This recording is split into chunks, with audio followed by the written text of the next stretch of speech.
Hi, I'm Dr. Jay Harness from Breast Cancer Answers.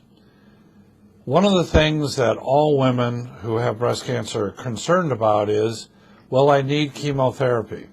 And if I need chemotherapy, am I going to lose my hair? And further, if I'm going to lose my hair, is it going to grow back? Well, let's discuss some tips about hair growth. But before we do that, I'd first like to take this opportunity to thank our sponsor, the company who developed the Breast Cancer Index, a test that may help women with estrogen receptor positive, early stage breast cancer to decide with their doctors whether to extend or end anti-hormonal therapy after 5 years.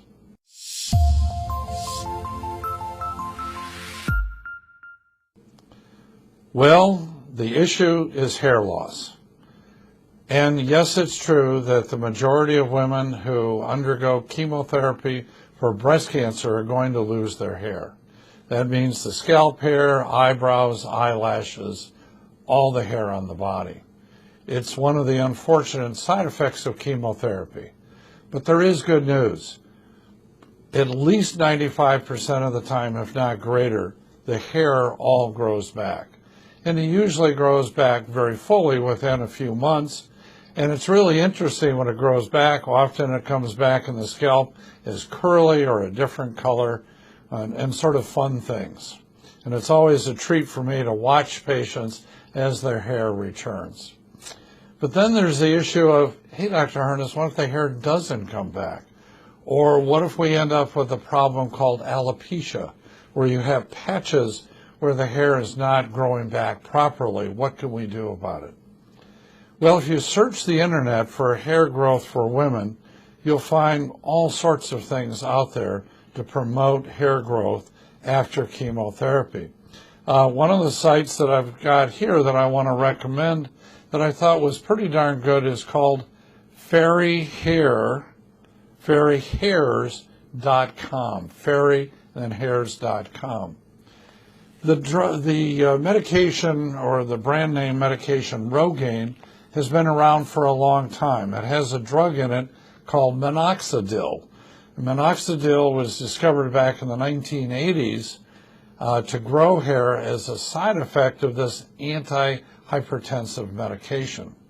Now, the bottom line of all of this is that when we look at using Rogaine or minoxidil or some of the newer combinations, there's no good scientific evidence that it really works.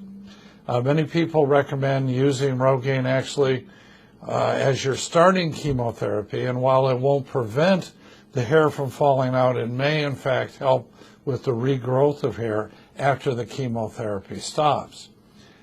What about laser treatments of the scalp? Again, no good scientific evidence that it really works, but obviously if you go on the internet, it's being advocated by all sorts of groups. What about preventing the hair loss in the first place with putting ice on the scalp? There's a thing called the penguin cap, which is circulating cold water. And again, the results here are highly variable. No good scientific evidence that it completely prevents hair loss, but there's some anecdotal evidence that it may indeed help. This fairyhairs.com website has, I think, some really good suggestions about shampoos and other things that can be used on the scalp as a way of helping promote returning hair growth. Ultimately, if you end up with these patches called alopecia that persist, then you could potentially do hair transplants, which could be used to help fill those areas in. So the good news is that 95+% of the time, the hair is going to return.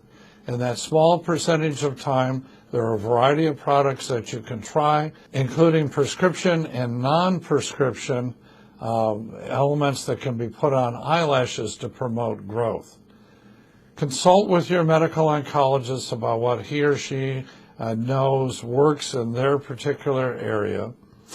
You may need to try it all. Try reputable websites, and hopefully you find this information helpful to you. As we conclude this video, I want to again thank our sponsor, the company that has developed the Breast Cancer Index. To find out more about your treatment options beyond year 5, just click the button and download our free list of 15 questions to go through with your physician.